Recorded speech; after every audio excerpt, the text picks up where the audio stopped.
Our lives are laid out on a road of bumps, turns, struggles, and more. How do we respond? How do we endure adversity for learning and growth? I'm Aubrey Johnson, and we'll explore these questions and more on the road to rediscovery.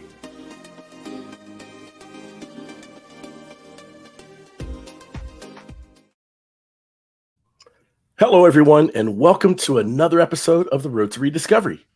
I'm your host, Aubrey Johnson. The Road to Rediscovery is about reflecting on life lessons to learn and grow from them, and of course, pay it forward and uplift others who are struggling through dark times. Now, as you know, you can listen to this show anywhere you get your podcasts. If you happen to listen on Apple Podcasts, we encourage you to leave a rate and review. Otherwise, shoot us an email with your feedback and thoughts at roadtorediscoverypodcast@gmail.com. That's roadtorediscoverypodcast@gmail.com, and we'll give you a shout out in a future episode. My special guest is the founder of Cinesomatics, a healing technology that leads in the field of video movement diagnostics. He's the director of the Center of Cinesomatic Development and an award-winning author and best-selling author. His book, Awake to Your True Self, Why You're Still Stuck and How to Break Through, is a book that offers 18 unconventional approaches that reveal why you're stuck and how to break through. We'll chat about the book, including how moving yourself and moving your body in a new way can change things like your finances, relationships, and a lot more. Ladies and gentlemen, let's welcome Andrew Daniel to the show. Andrew, welcome to the show. It's so great to have you here. Hi, Aubrey. Thank you for having me. Well, thank you. Thank you so much, sir. So if we can just dive in first, Andrew, if you can share with the listeners, just unpack the whole concept and idea and philosophy behind Cinesomatics. So I think a good place to start with that is just in the name. Mm-hmm. So Cinesomatics, Cinesomatics, Cinesomatics. So this name comes from two parts. One is Cine, and the other is somatics. Cine is in reference to video and to movement. It has its base in Greek of like kinesiology, movement. Mm-hmm. And so movement and video, and then somatics of the body. And so it's really spelled out right there in the name. Cinesomatics is a methodology, a philosophy, an approach to not only healing and transformation, but also high functionality.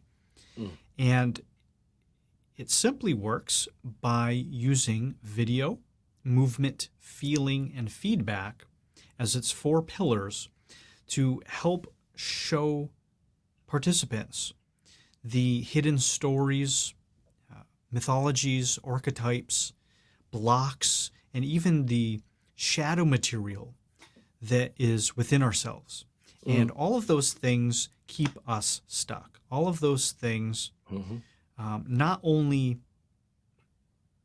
are found in our thoughts and our emotions, but they're also found within the body. So Cinesomatics, what we do is we film participants moving. So using the high-end cinematography equipment, we will have participants do any number of diagnostic movements that we have. Sometimes it's shaking the hands, the legs, the body, dancing, showing different archetypes. And we have participants do that in their body through movement. And we film this. And then after the participants do their movements, we play the video back, and I give feedback on what I see. And what I'm looking for is the subconscious data. It's not body language. It's not the surface level posturing. What is the subconscious data that's being communicated through the body? And then I reflect that back to them, and then they get to see it for themselves on video. And so that's the gist of the process. And doing that reveals pretty much everything. It's based on a foundational principle of how you do one thing is how you do everything. And so the way that somebody moves and shows up in their body reflects in some way how they move through their life. Amazing. That's fascinating, Andrew. I mean, um, the subconscious data, in a lot of cases, I would take that as um, data that you're gathering from the movements that, say, the participant, uh, m- to some extent, may not have any idea they're doing as part of their movement. Exactly. Yep. I see. And yeah, and so the video, um, there's a great quote by Carl Jung: "Until you make the unconscious conscious, it will run your life, and you'll call it fate." Mhm. And this process, this modality, is really the most cutting edge way to do that. And so we take this unconscious, this subconscious stuff that's in the person Mhm. and is exposed through the movement and shows that, makes that conscious, takes that Mhm. unconscious stuff that's in their psyche, that's in their shadow, that they've suppressed or avoided or have no idea has even been there for decades. And by reflecting it through myself as a facilitator and through the video where they get to see themselves, that unconscious becomes conscious. And then we get to help them um, make a new choice, to shift that, to change that, so that no longer is their destiny. I see. I see. So you must have really, really witnessed some incredibly revealing breakthroughs with your clients and participants, I would imagine. Yeah, it's stuff that I would have never believed if I hadn't had witnessed it myself and had the evidence on video. Yeah, really Gotcha. remarkable stuff. Wow, that makes sense. That makes sense. Um, quick question: what about the moods or the emotional mindset uh, of of a participant? Our moods change, our emotional mindsets change depending on circumstances, what's going on in our lives. Andrew, is there anything you gather that's different, or does the subconscious data tell you the same, regardless of the emotional state or mood? Well, their emotional state gets revealed. So I know everything that the participant is feeling because this process, it's not a rational process. So I'm not over here with a checklist saying, all right, well, you're doing this, so that means this, and this, so and so and so. What I'm doing is I'm actually feeling them.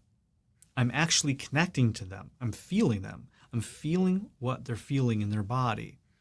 And so I know if they're feeling sadness, anger, frustration, if they're getting defensive, if they're manipulating, if they're being codependent, everything.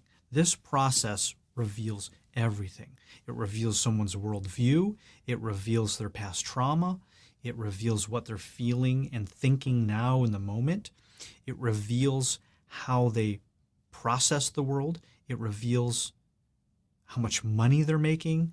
It reveals how they relate to men and women, their relationship to God or whatever their spiritual or religion is. It shows everything because the way that you move in your body is the way that you move through the world. How a participant shows up on the call is how they're showing up to their life. So, whatever's happening for them is not just happening on the call, it's happening somewhere else in their life. That makes sense. No, that makes absolute sense. The way they move in this activity and this exercise is how they move throughout life. And uh, wanted to ask you,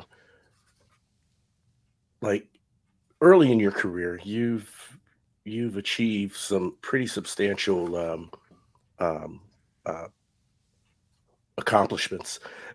So I'd like to know, like, can you paint a picture as to where you were early in the early part of your life and or career when you reached this realization of how we move and how it can affect the many facets of our lives that we thought were actually not associated?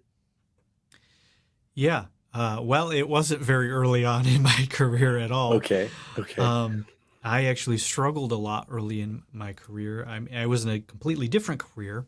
I had a software company. I wrote a particle effects and physics engine to create special effects. So I was very much in my head. I was very much not anything to do with movements in the body or elsewhere. And so I had a coaching practice. I had uh, written other things around sexuality, teaching relationships and sexuality. And all of that came from my own struggles in my life. When I was young, I was bullied and teased. Um, I had warts on my hands and I had a lot of social struggles. And so I spent a lot of pretty much all of my adult life figuring out how to fix that, how to heal from that, how to not hate myself, how to have success with women, how to have friends, how to have success in business, pretty much how to have success in any area of my life because it was not working. And so I've spent about 15 years doing every traditional and alternative healing modality you can imagine, or at least something like it. And a lot of it got me great results. A lot of it helped. But what I found was that my life still wasn't working. I was published. I had the publishing deal of a lifetime in my niche. And 3 months later, I was homeless. And this was, I was in my mid to late 20s.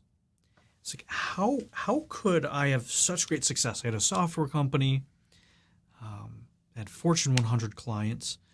I was smart. I was into health. I was learning all of these secrets to the universe. I was doing all the self-help improvement, reading all these books, going to the seminars, doing the therapy. Why was it that I was still stuck? Why was it that my life was getting worse and worse, even though I was learning all this stuff?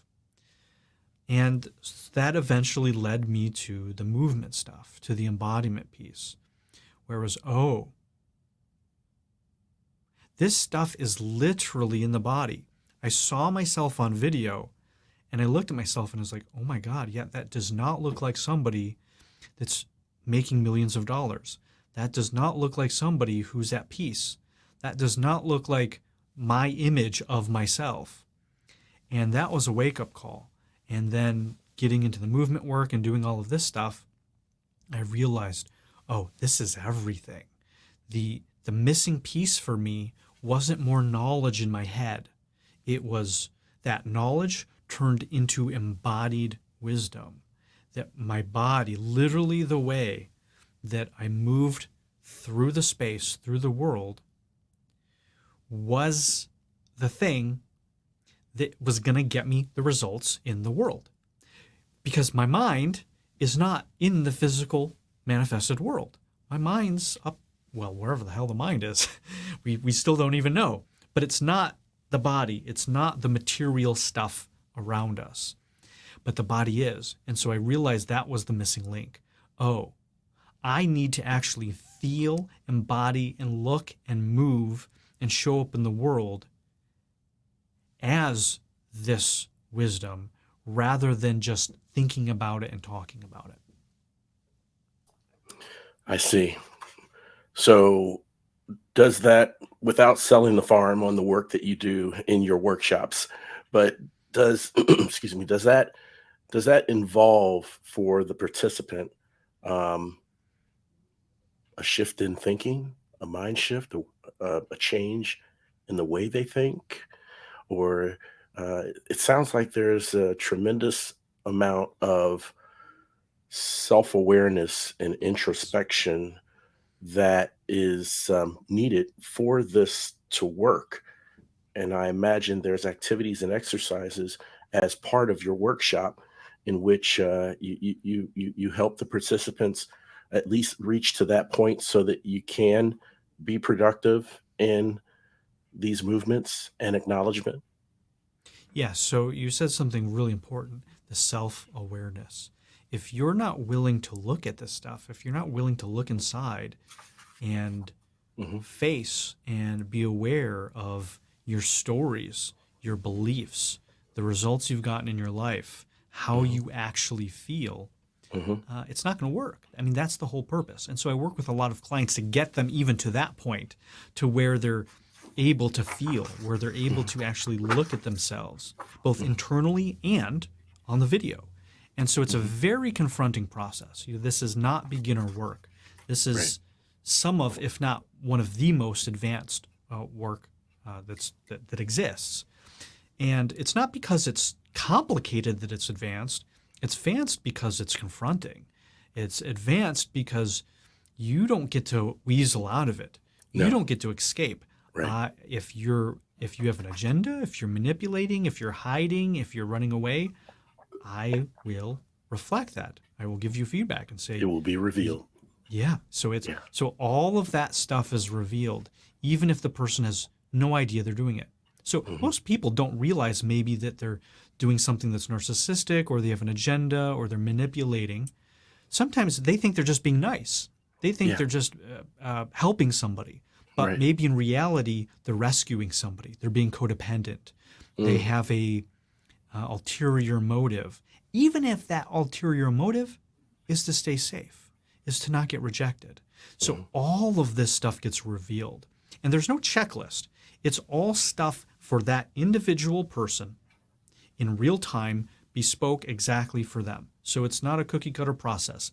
This is something that I feel, and I work with the person right in front of me, and whatever they're presenting is what we address and deal with. And so that self awareness, if someone is not willing to take a look at themselves, then it's just not going to work. So what you said is absolutely spot on. Okay. And thank you for that clarification, Andrew. Really appreciate it because in my mind, I imagine different people are at different places when it Yeah. comes to introspection, when it comes to self-awareness. Um, some people are deep thinkers, and other people are just like, hey, if I see a red car, it's a red car. And, that's what it is. I don't care how it works or the parts that are in it. If it runs, I start it, it runs. And so, they don't think deeper than what they see.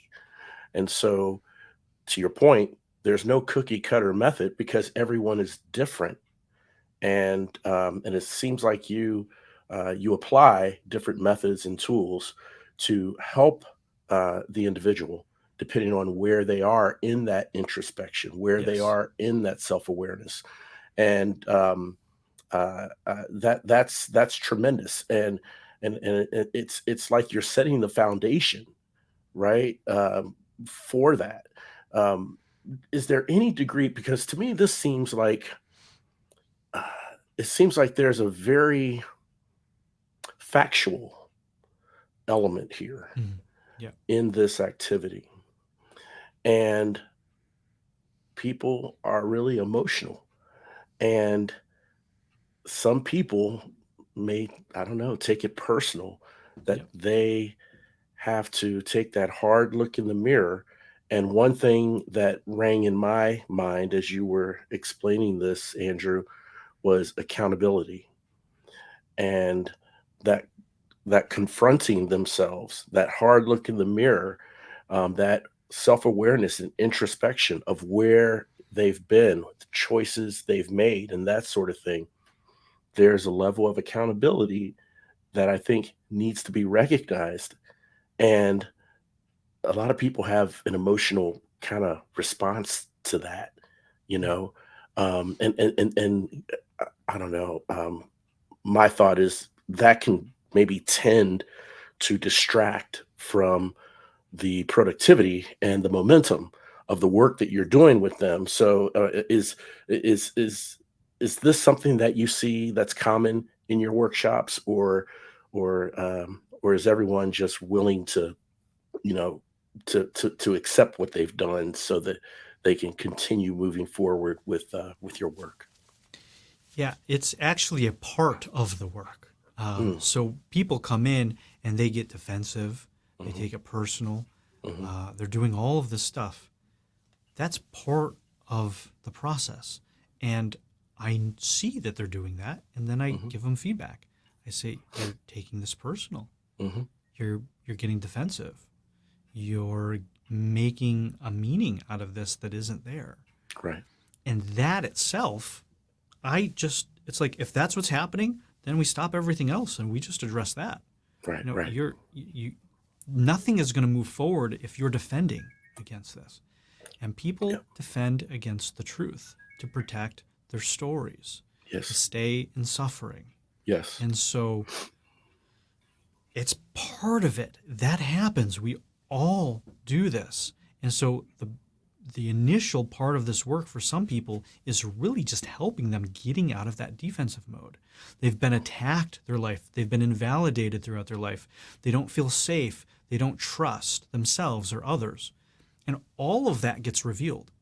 So, this isn't just a come in and fix something. This is a transform your Right. entire life. This is a show up in the world in a completely new way.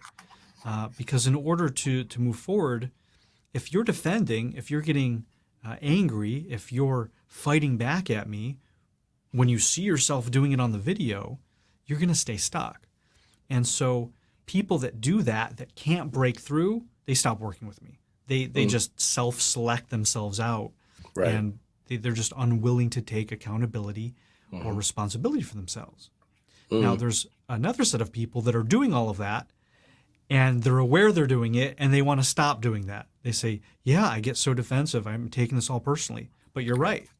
right. This isn't real. So, yeah, help me stop taking everything personally and be defensive. And those people that do that, their entire lives change. And then the third set of people is the people that aren't getting defensive, that aren't taking it personally, that have maybe already done that work, Right. and then they can just come in and move faster. But yeah, I can meet anybody where they're at, Yeah.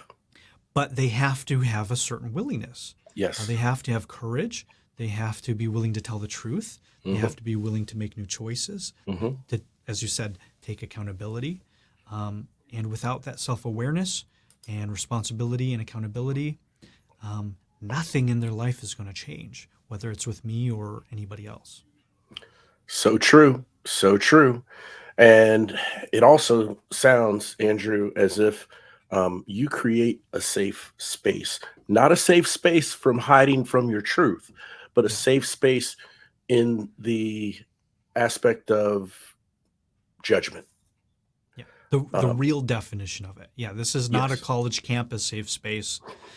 This is a real safe space. Yeah. And the safety actually comes from the trust that I'm going to tell them the truth. It's Yes. actually not safe to be with someone who's coddling you and enabling you and allowing you to manipulate and get away with your stuff. Yeah. People genuinely, truly, at the highest levels, do not feel safe. I've been in my relationships, and with the women I've been with, I tell the truth. I don't coddle them. I say it how it is. I'm not just going to say something to make them happy Right. while I abandon myself. No, I say a Right. lot of things that make them feel wonderful, but they're true and they're authentic. Hmm. And what they always tell me is, I feel so safe with you. I can trust what you're saying is true because you're not manipulating me. You're not saying it to get in my pants. You're Right. not saying it to just appease me. Right. So the level of trust is actually exponentially more in this kind of space and container where I'm going to be telling them the truth and they can trust what I'm saying is true. I'm not projecting my stuff. I'm not making them wrong. I'm not judging them. I'm not giving them should or shouldn'ts. I'm not giving them advice. I'm not taking their power away. I'm not rescuing them. I'm simply reflecting this back to them so they can see the truth for themselves. And it is safe. And in that safety of not being judged, of being allowed to do anything, I tell my clients, what you can do whatever it takes, right? The willingness to do whatever it takes. And as a facilitator, I also have to be willing to show up without any judgments, without making them wrong for anything, because we expose and explore the deepest, darkest stuff of humanity. I mean, the most, deepest feelings of evilness and darkness and perversions and shadow. And so it's an incredibly healing space because I don't judge that, because I've been through the process myself. I've done this in myself. I've gone through all my judgments. Now, no, I'm not perfect, but I'm clear enough to be able to hold that space and container for them, Yes. in a way that they've, for most people, never experienced before. They grow up with parents that judge them and all of this stuff. So that space in itself that has no judgment, that they're not made wrong, they're not being manipulated, there's not an agenda, where none of that's happening, that in itself, without any movement or any fancy technique, can be incredibly healing. Amazing. And if you don't mind, I also add, you're not breaking their spirit. It doesn't sound like. Well, Yeah. I mean, okay. it is incredibly loving. Okay. But when, I don't beat around the bush. Right. So I also have to not be codependent with them. Right. I cannot take their responses to my feedback personally. Right. I have to be willing, and this is one of the most important things in any high-level facilitator. I have to be willing to offend and lose my clients, to lose the money, to lose everything in order to stand up and share with them the truth. That is how we move people forward. The courage and the willingness to say the truth despite the potential negative consequences. Because the other consequence is they stay stuck and I hold them back, and I can't do that.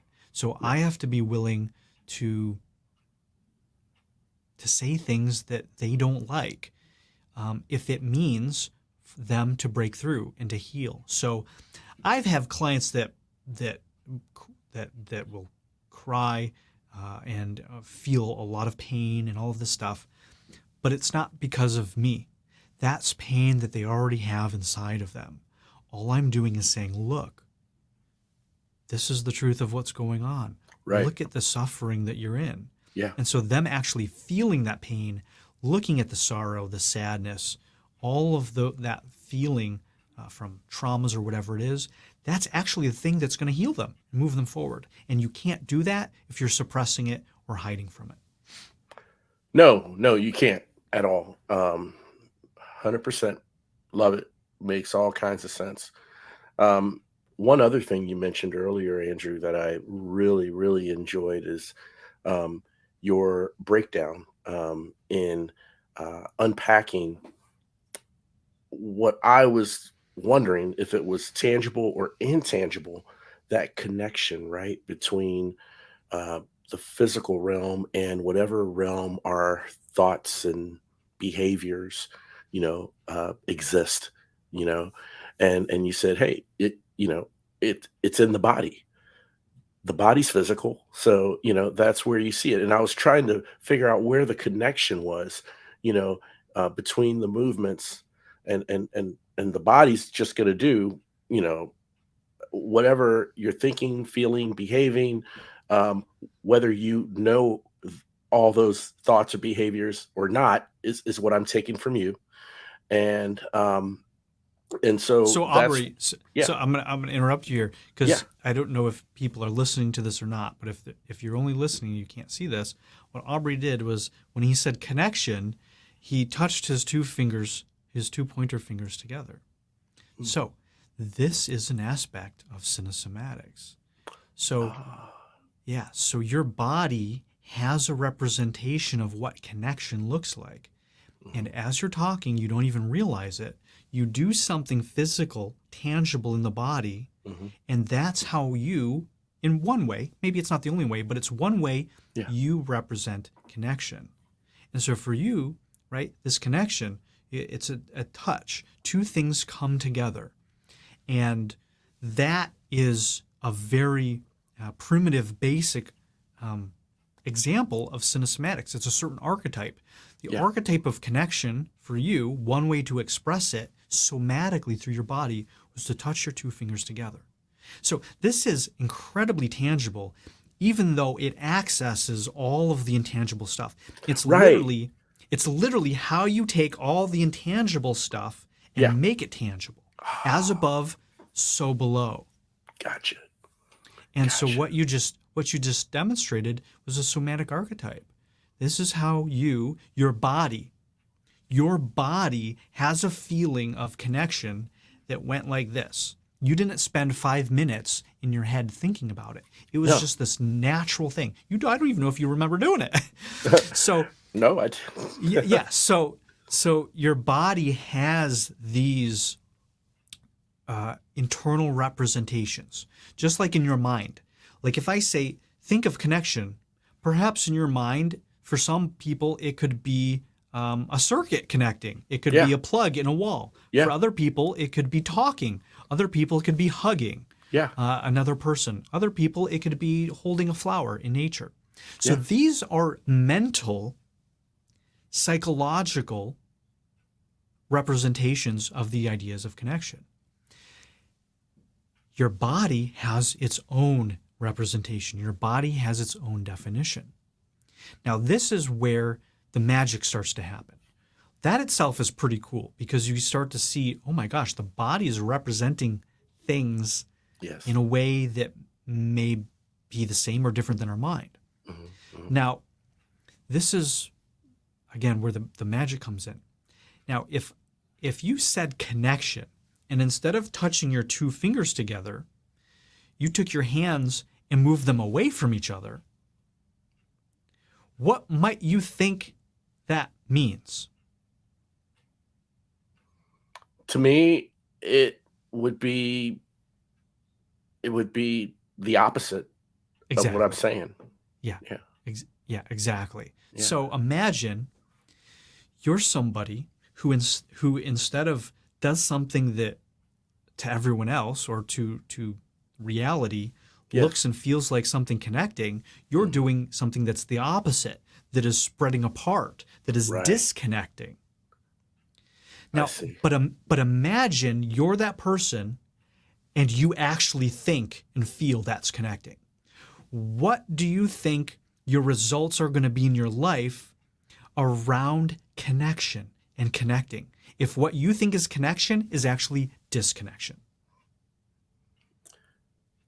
I see that now. I mean, and so it applies in the other facets of your life based off that one interpretation. Wow. Yeah. That is where the magic happens, Andrew. Wow. Yeah. And so now imagine you apply this to things like money and love and relationships. So I have clients come in and I say, all right, let's do some of these somatic archetypes. Now, we unconsciously do it. You know, a lot of people do it through just talking or being Italian, whatever that is, right? Mm-hmm.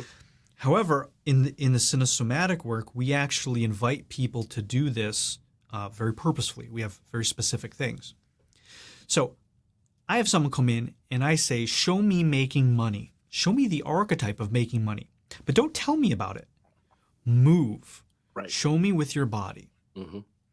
And from that, I can tell if they have trouble paying rent, if they're poor, if they are making millions of dollars, just from that movement. Because a poor person, someone who struggles, comes in, I say, show me how to make money. They just stand there.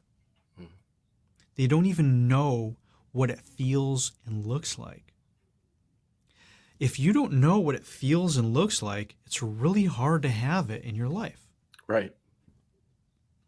Right? If I said, what does a car look like? And you can't say anything, chances are you don't have a car.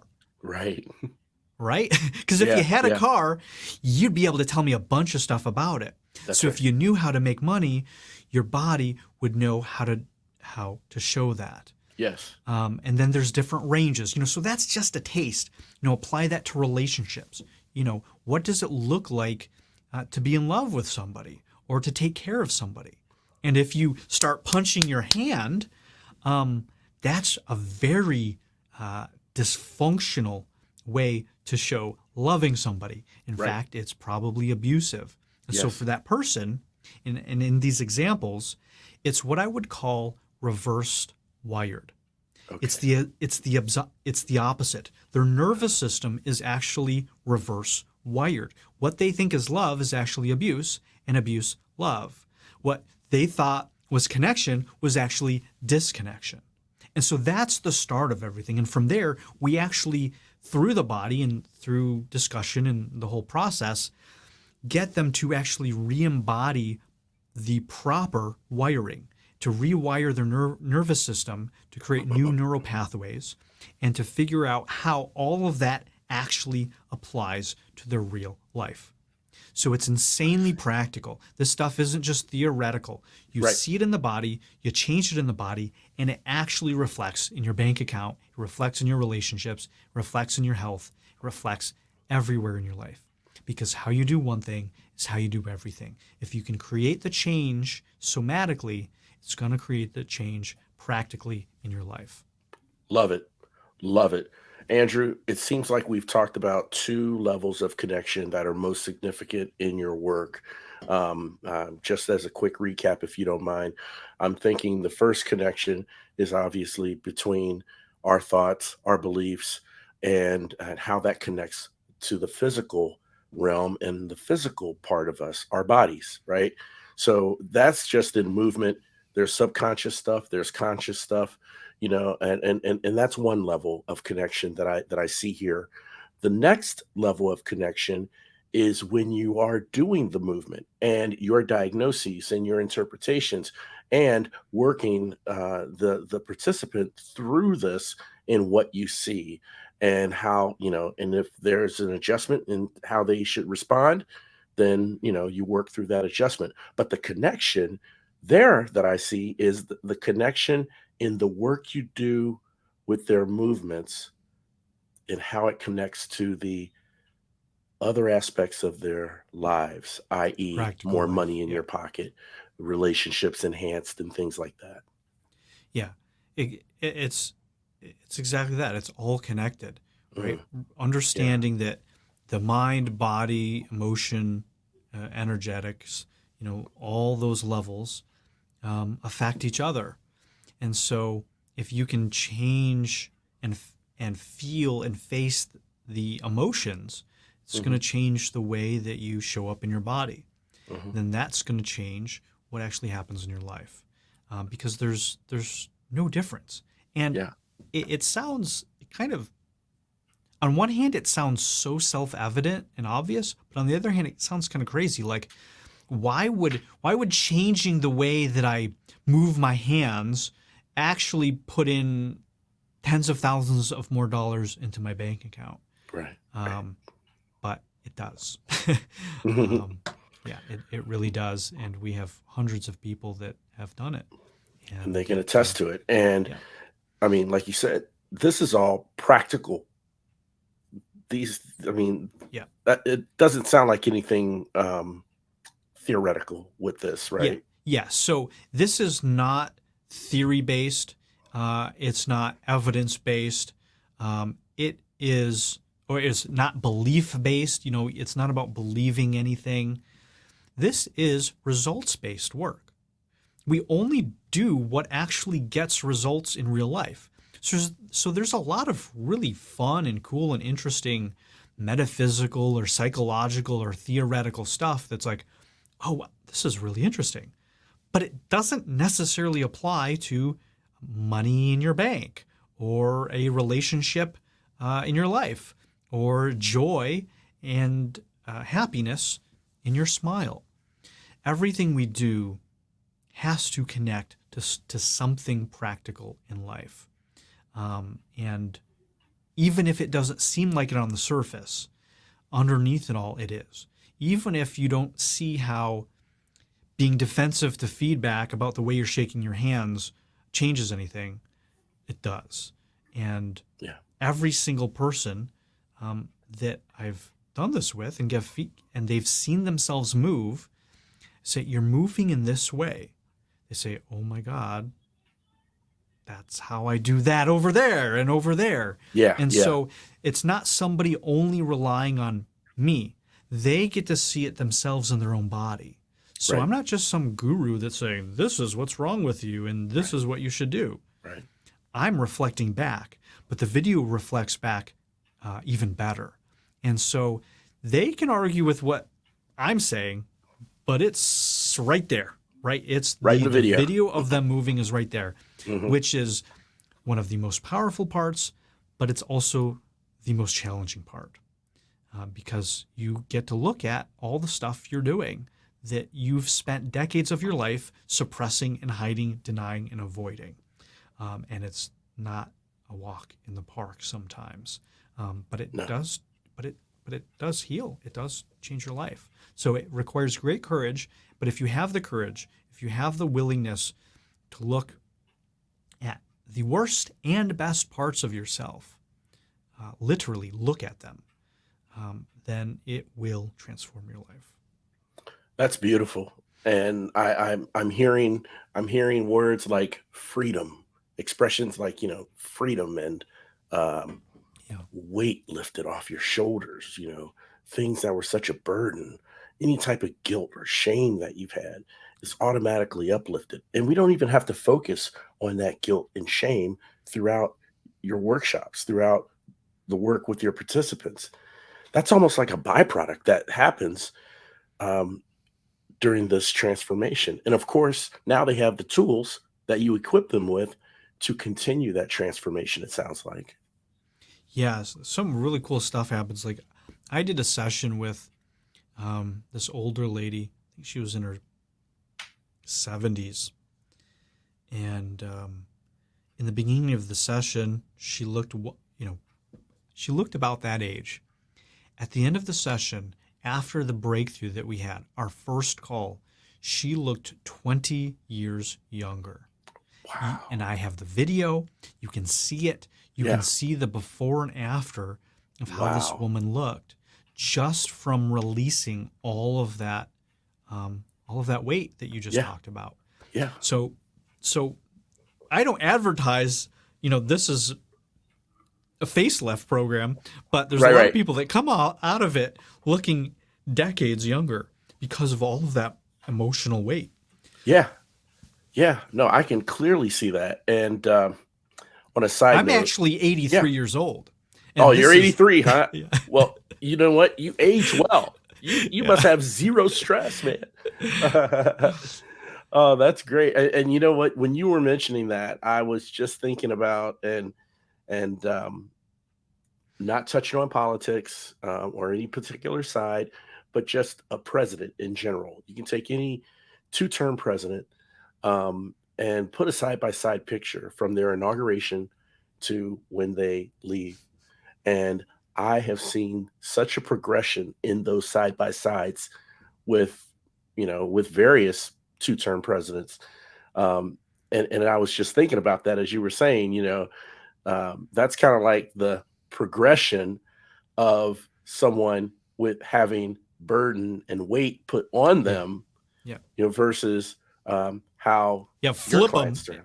Exactly. Flip Yeah. it. And you make the after the before and the before and the after. And 100%. Yep. that's kind of what it 100%. looks like. Yeah. So, Andrew, how can the listeners learn more about the great work you're doing with Cinesomatics and pick up a copy of your book?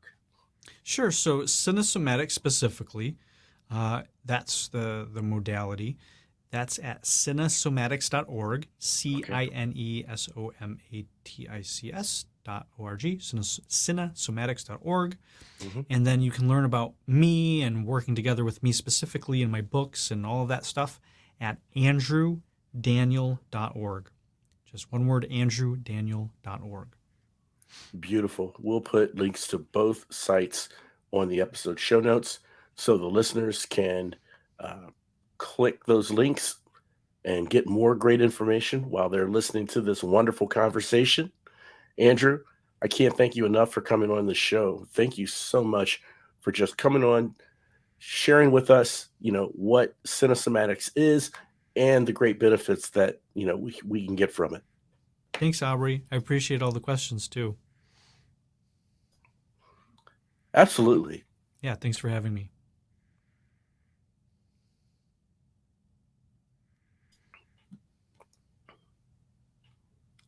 Thanks again, Andrew. And I want to thank all of you for tuning in and listening. And hey, look, if you have a loved one, colleague, coworker, neighbor, friend who just doesn't seem to be themselves, maybe they're just drifting along in dark days of despair, not quite knowing where to turn or who to turn to, I humbly ask that you please share this show with them.